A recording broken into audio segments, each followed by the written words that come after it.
Remember, life will only give you what you ask for. Nothing more and nothing less. So don't be shy about looking up and asking for a lot.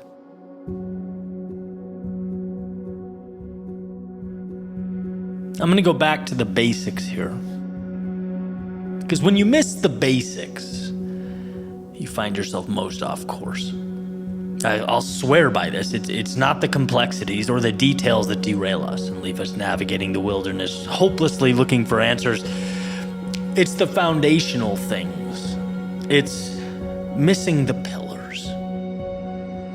So that said, I'm going to share a little anecdote. Not because, and this is important, this anecdote in and of itself is super meaningful or, profound. In fact, you'll probably find it quite trivial, and I hope you do, because it is. But it's what it represents.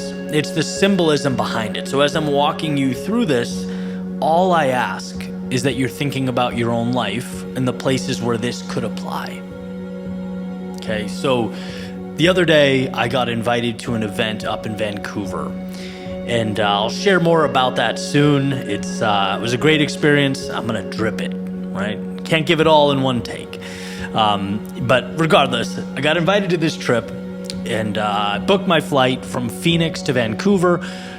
Quick notice, quick turnaround. So I went to find a flight online, and of course, everything's a bit overpriced and a little outrageous, and you kind of expect that, right? I'm scrolling, looking at the options, find one, select it, and I'm like, no, I'm not gonna pay over $100 to choose my seat. That's outrageous. I'm gonna roll the dice.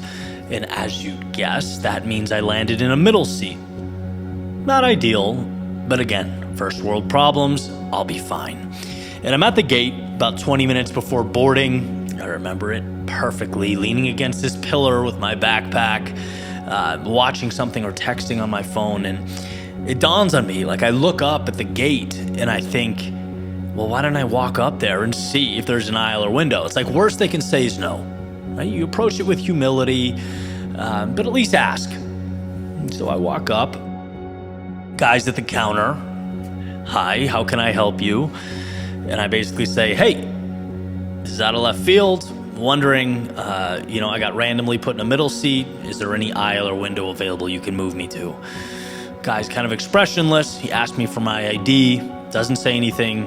A few seconds go by, hands me my ID back with a printed out ticket, says, here you go. Moved it to 13A, enjoy. And just like that. I was like, sweet, I didn't even have to do anything. Better outcome. And the only job I did, only work I did was realizing that I could have that. And I told you it was a small thing, but man, if that doesn't make you ask, like how many times in my life have I just accepted a current situation or outcome as, final when I could have just pushed back against it? It's not even that we get nervous and don't ask. It's that we don't think to. It doesn't even dawn on us. We forget how much control we have. Like, translate that into everyday life. And it looks a lot like you'll never get that promotion if you don't stop and think, you know what? Like, this role has been great, but I can be a leader or a manager or whatever stepping up looks like. I can start working towards more responsibility and the rewards and perks that come with it. You'll never date your dream person if you don't think, hey, who is this ideal person? And why don't I level up to become the type of person who attracts them? You'll never change your physique if you don't look in the mirror and say, you know what, man? I've been accepting this for years as quote unquote the way I am, but I don't have to. And you know what? I can do something daily to step into that new pair of shoes. Now, all of these are admittedly more nuanced and complex than changing a seat on a plane, yes. But the funny thing is, it's like the fundamental idea is the same. You realize that what is not a permanent state. It's not a condition assigned to you. It's the product of your own actions. Right? That's part one, realizing that.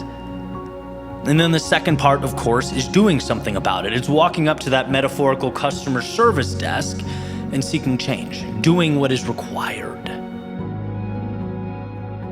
And that second part is what I mean when I say the universe will never give you what you don't ask for. You know, as a friend of mine has said, and I've referenced this before, you can't outsource your push-ups. You have to do them. It's like same deal. You have to identify your mountaintop and then climb towards it. But you never get the view if you don't, one, identify the mountaintop, and two, climb. I know we're all guilty of this. I know we're all guilty of saying, oh, well, I guess I live at the base of the mountain. That's my reality. When it doesn't have to be. Too often we settle for less than ideal because we don't even imagine something better, right? And it's so fun, it's invigorating, it's freeing when that light bulb goes off. It's like, oh my God, I can change this. I can stop X. I can go do Y. I built a little cage around myself here, here, and here, and I can unlock them and simply walk out. And one by one, you free yourself from those self-made walls, or cages, or bars. Let me remind you all, you control how you spend your day. You might not think you do, but you do. And you control who you share time with, and you might not think you do, but you do. You control how you show up. You might not think you do, but you do. This is one, finding the courage to ask more of the world, and two, finding the strength to step out your front door and take it. Start conditioning your mind to ask that question. Are things this way because it's ideal and it aligns with what matters to me? Or are things this way simply because I've allowed it? You get in life what you tolerate. And on that drive through life, you can ride shotgun and end up where you end up, or you can take the wheel. You can hold your hands out and accept what is given to you, or you can use them to build a world that is entirely your own. It goes quickly. So why not start recognizing and unlocking all those little cages we've made ourselves comfortable in? Instead of settling for anything, why not ask the world for everything?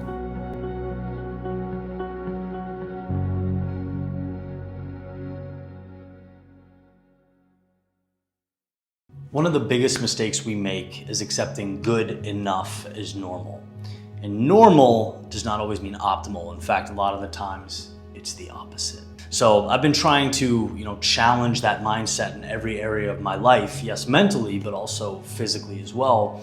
And that's what led me to today's sponsor, Cowboy Colostrum. I originally started taking it for gut health. That's what pulled me in, but noticed some secondary things too. Less bloating after meals, as well as skin and hair improvements.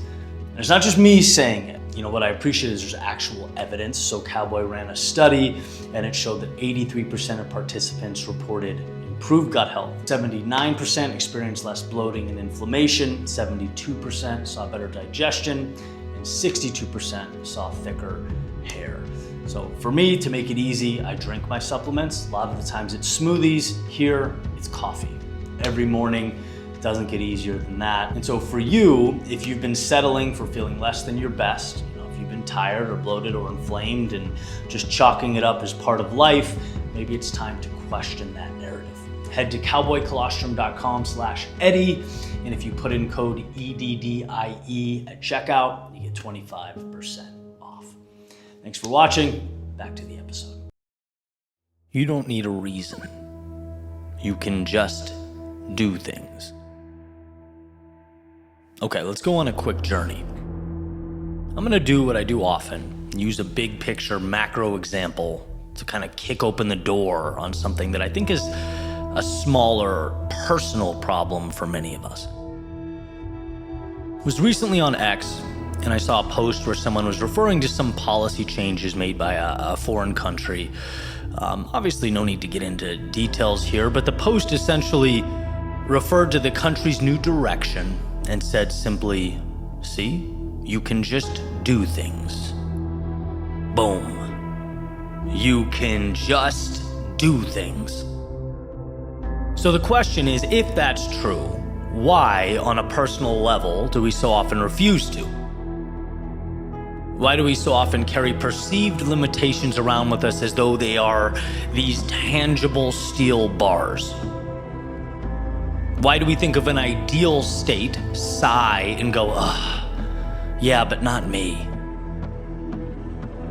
Why do we so easily forget that almost everything existing in our lives exists because we're allowing it to be there?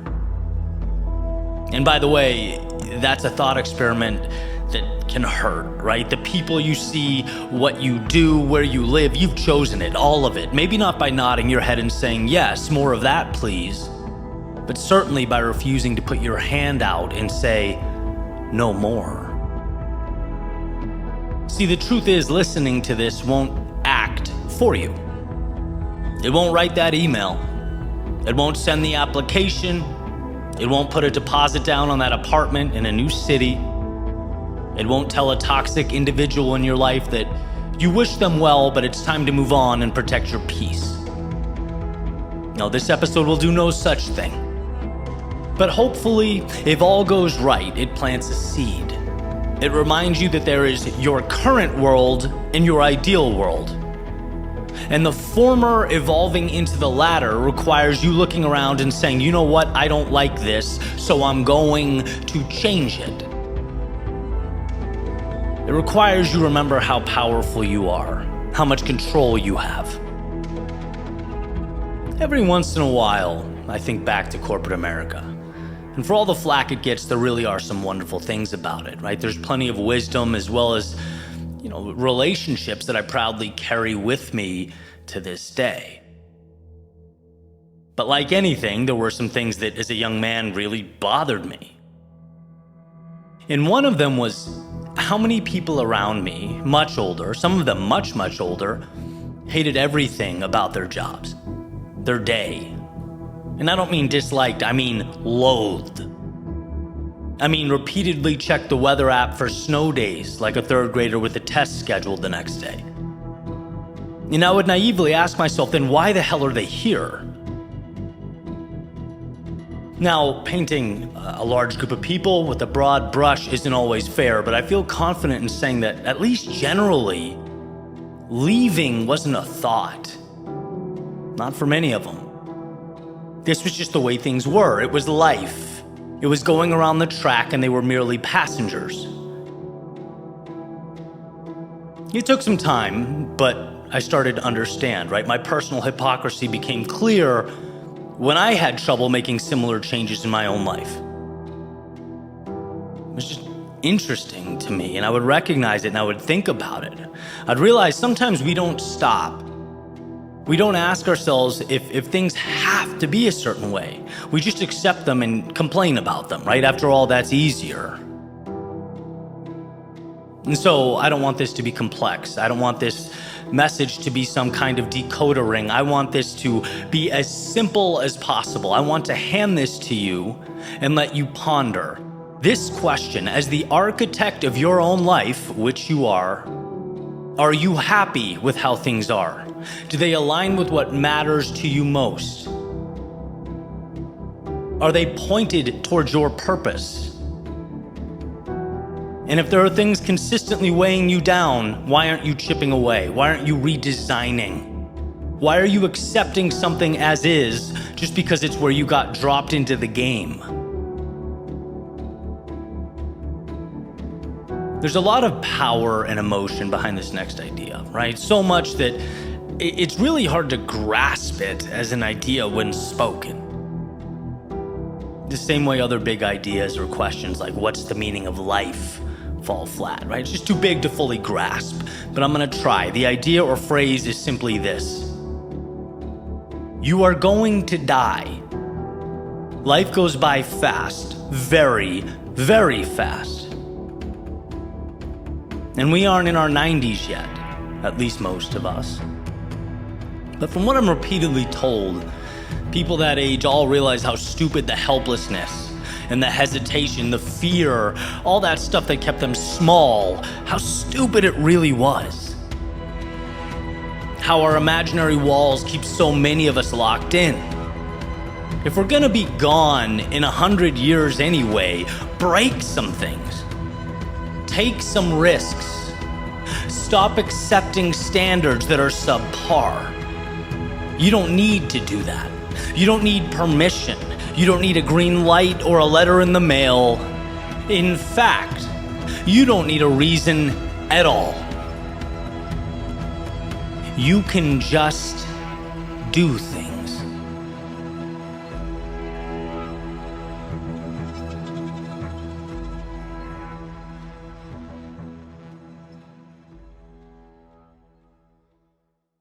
If you build yourself up, the world conforms.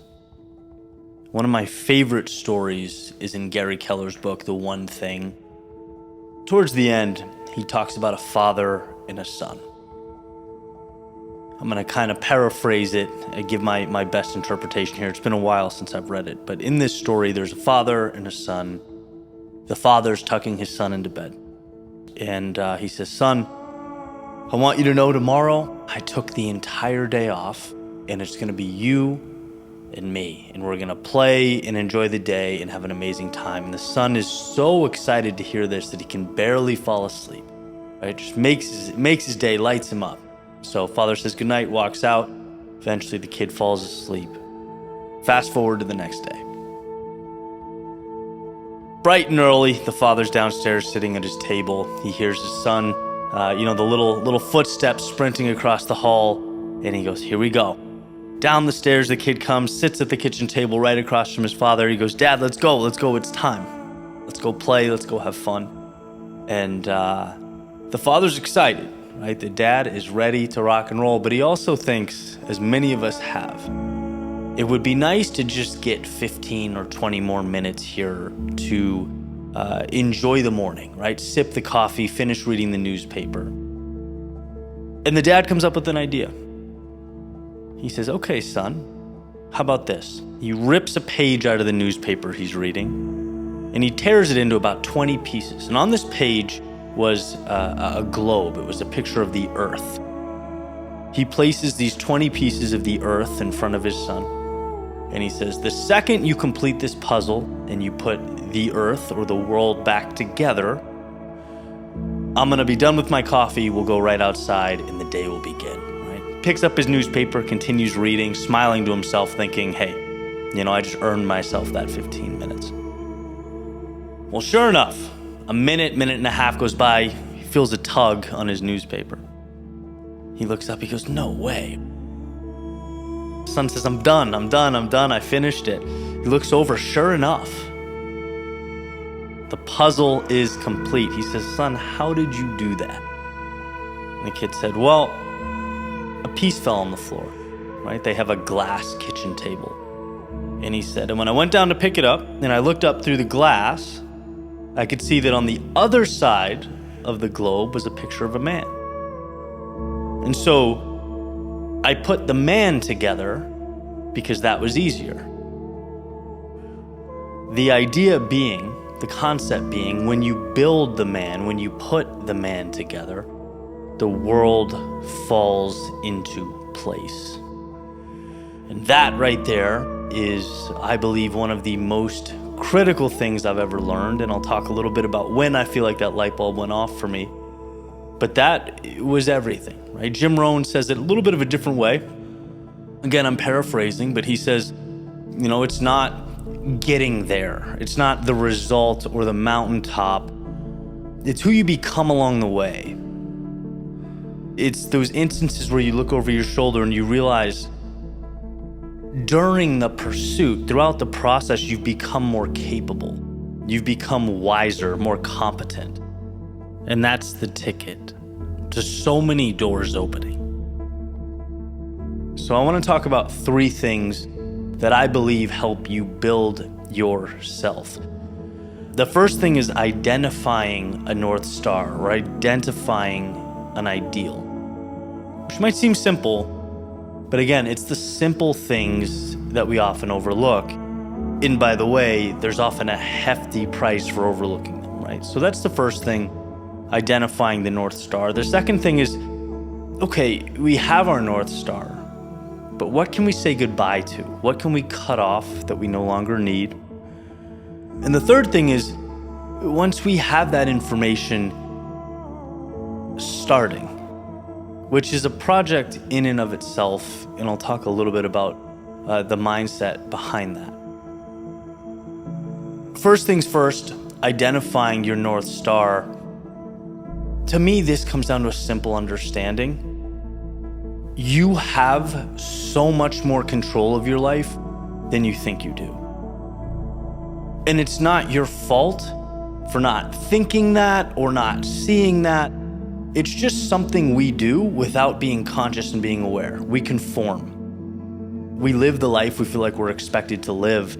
I've often talked about in my videos being 26 years old and that being the moment, the turning point for me. Why? Well, because I went to high school to get to a good college, to get a good job, to move up the corporate ladder. I was 4 years into that job, and I looked around thinking, maybe I don't need to live for the weekend, right? Maybe I don't need to get up every day feeling obligated to do something that doesn't light me up.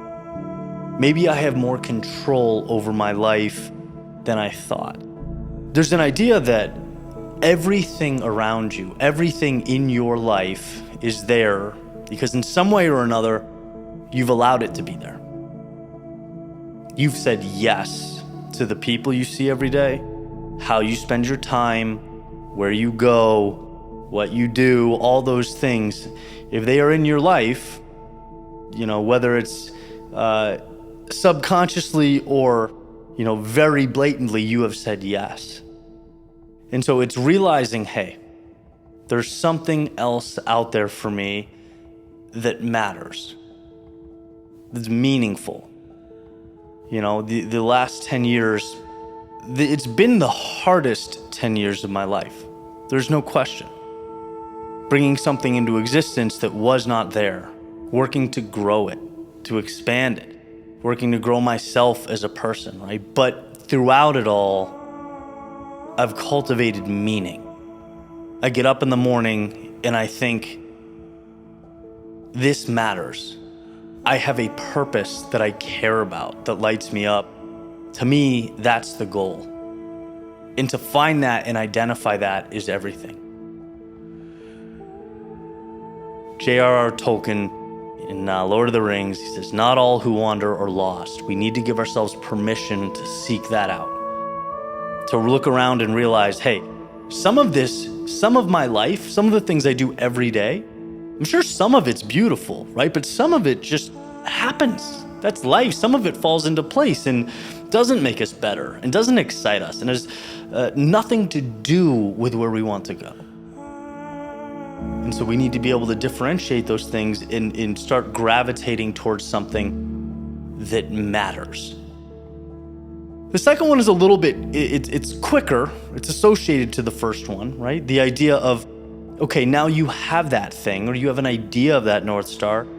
Find the courage to cut away those things that aren't going to help you get there. Another form of freedom, that shackle around your ankle that you've been carrying with you. Greg McKeown, his book, I Scream It from the Mountaintops, Essentialism, was the first person to teach me, hey, growth is not always acquiring. Sometimes growth is getting rid of those things we are carrying around. We carry too much. Empty your pockets of the burdens. Free yourself of those things. And that, again, comes back to this awareness. It comes back to looking around and doing an audit of how you spend your time. And it's mind-boggling. Like to take a day, for example, and really pay attention to everything you did and try and look into the rationale behind it and where it's taking you. A lot of things we do just to do. That's what you need to take an axe to. It's been said, simplicity is the ultimate sophistication. The internet attributes that quote to everybody from Lincoln to, Da Vinci. But it's absolutely true. When you can identify what matters and allow your world to revolve around that, magic. That's number 2. And number 3 is go. Start. Which seems easy, right? You take a step. How complicated could that be? Perfection, fear, not knowing. All those things keep us from moving forward. And I want to gift you with this thought that helped me tremendously. You're not supposed to know. You're not supposed to know how things work out. You're not supposed to have the answers. You're not supposed to have a perfect map or game plan. Life is chaos. It's supposed to be messy. And the people that get the most from it smile and step into that abyss knowing they'll pick those pieces up along the way. That's not a little detail involved in personal growth. That is personal growth. That's the whole thing. That's the story. You go before you're ready. Because you'll never be ready. And I can find those people, I can point to them talking about what they're gonna do if only. They're gonna start something when X, Y, and Z happens. Well, that's a forever game. You go before you're ready.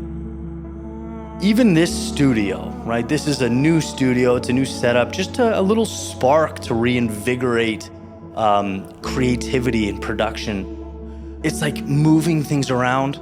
Is it perfect? Is everything lit up? Should I be closer to the camera, further from the camera? All these things that I'm going back and forth with until I hit that ultimate, light bulb moment. Who cares? Pick up the mic, say something, and iterate. 10 versions from now, 10 videos from now, this probably will not be the same. Perfect. But there will not be 10 videos from now if you don't go. And so that's what I encourage you. I encourage you to remember that perfection is just fear in disguise. The people that wait for all the answers before they start, they wait forever. Your time is now, so go. So I'm gonna leave you with that, the beautiful story from Gary Keller's book, The One Thing. When you put the man together, the world falls into place. So give yourself permission to put the man together. The world wants you to win. It has all the tools. It has everything you need. You just gotta go. Put the man together, and the world will fall into place.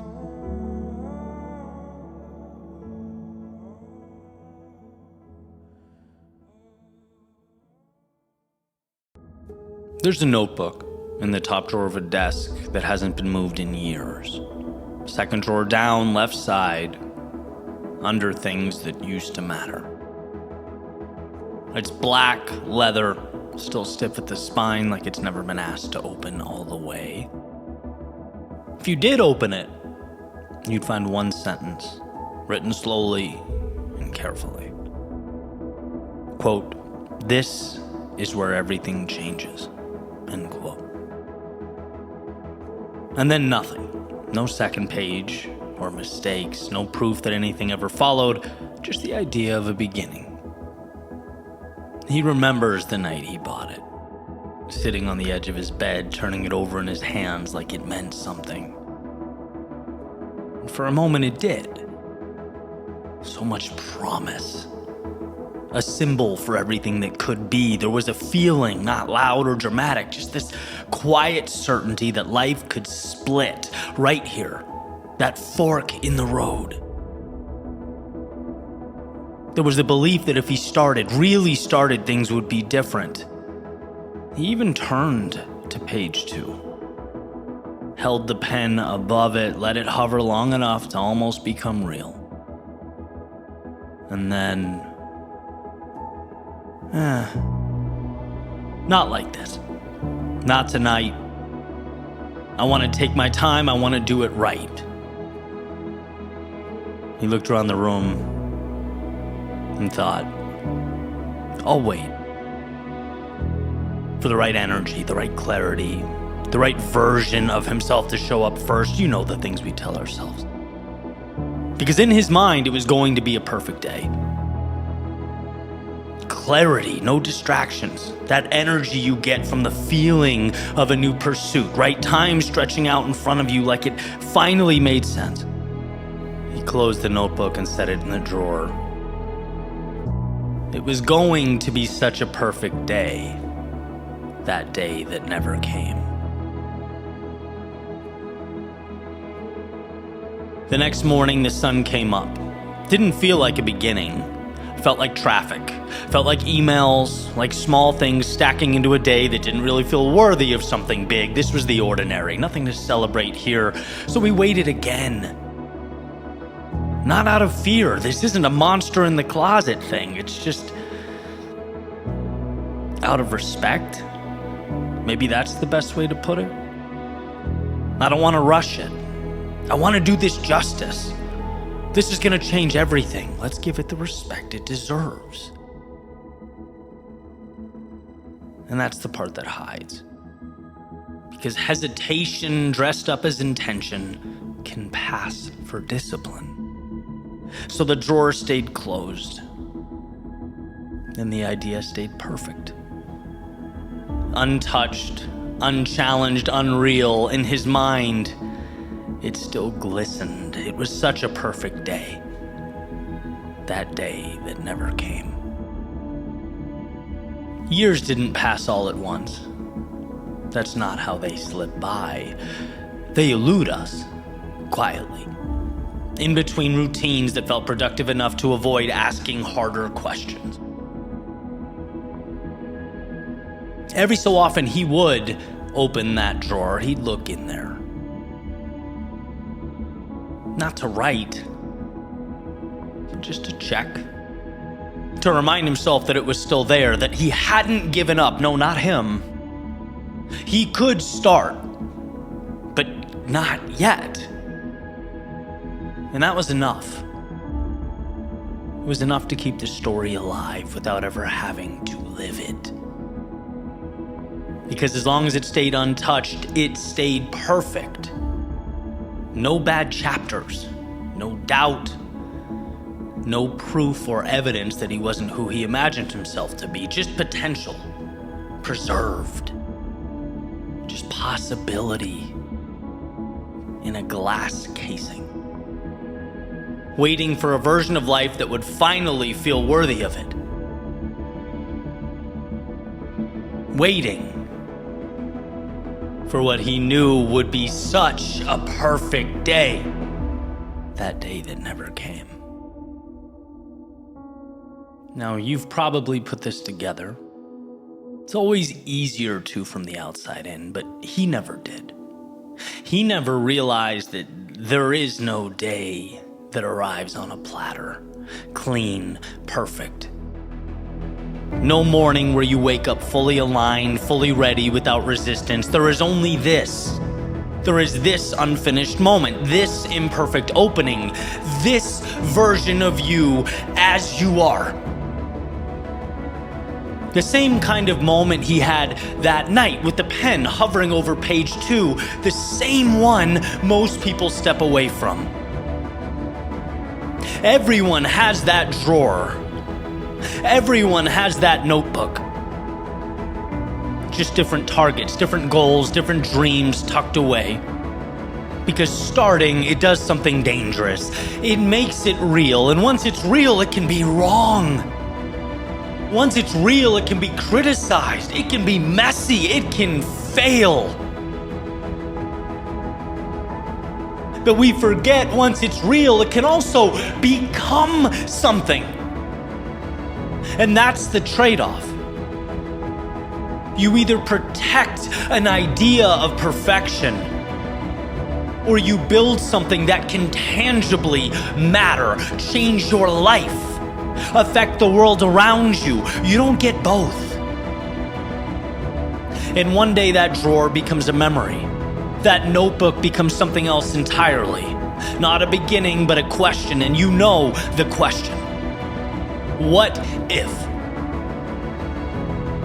And when you look back, you don't remember the days you waited. You remember the weight of knowing you were close and didn't move. You remember the version of you who stood at the edge of a new life entirely, again and again. You remember how good that felt in the moment, closing your eyes and imagining what it could be, waiting for life to feel just right. You could feel it move through you. It was such a perfect day. That day that never came.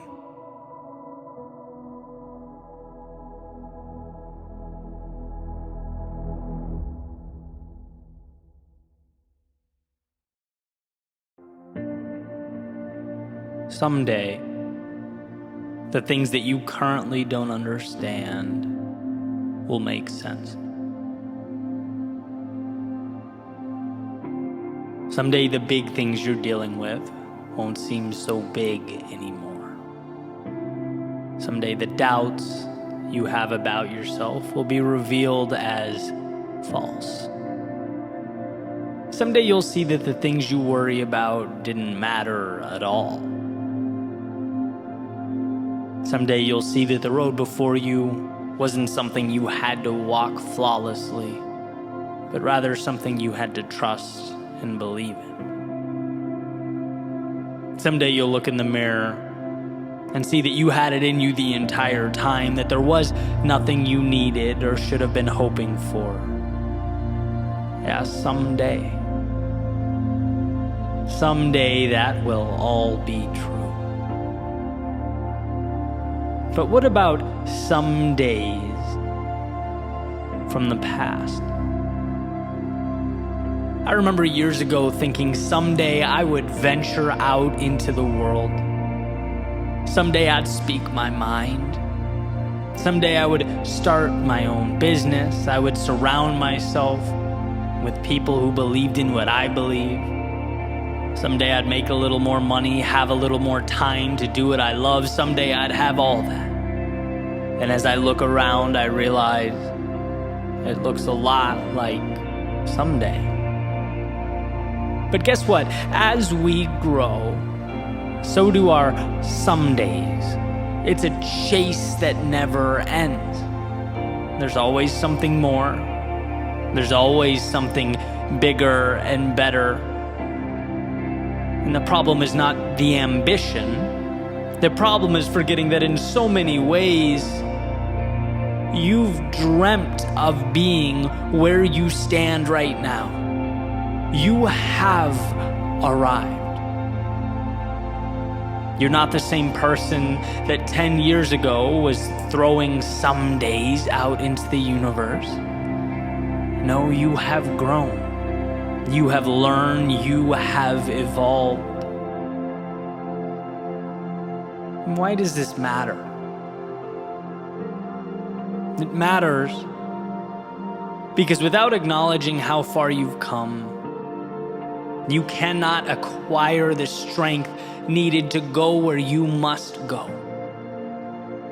When you don't feel good enough, it's often because you haven't looked over your shoulder and opened your eyes. The evidence is right there. It's hiding in plain sight. There's proof that you've been there, that you've faced demons and conquered them, endured your battles and overcame. You did that.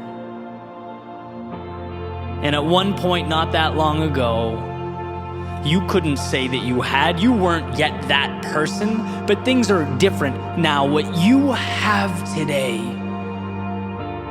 was once only that hopeful someday. It was a fleeting thought. It had no merit and no value, yet you brought it to life. Look what you've done. Understand how far you've come, how you ran when you could, you walked when it was possible, you crawled when you had to, and continued on to arrive at a someday that is right now. You, my friend, are a maker of things unseen, an architect of tomorrows and some days, so don't you dare Don't you ever entertain the delusion that this gift suddenly stops now. Suddenly the burden is too much. The mountain is too tall. No, what you do is overcome. That is who you are. You've done it for you. You've done it for the ones you love, and in some cases, the ones who didn't even understand, but you kept going. Marching through the fires of hell to turn some days into right nows. And I get that the road before you is uncertain. There's no way to know exactly how life will unfold. But that's besides the point. A bird can't predict every gust of wind it's going to encounter. It spreads its wings, takes off, and adapts because it can, because it always has, because that's what it does. I'm not advocating that you should have all the answers. No, I'm suggesting that you trust yourself to find them. To move forward into the haze that surrounds you, to make sense of the seemingly illogical, bring about reality from the make-believe. Someday, you will have what you're aiming for. But here's to never letting a today go by without realizing that you are always living out a someday from your past. You are always arriving and leaving simultaneously. The accomplished and the student, crossing a finish line and on the starting block with another race around the corner, another chance to stretch your legs and reach for the heavens. If you ever forget that, I ask that you find it within yourself to look over your shoulder, to remember what you once asked for, and to appreciate the journey that you have undertaken. You did that. Now onward you go. You have more some days to bring to life.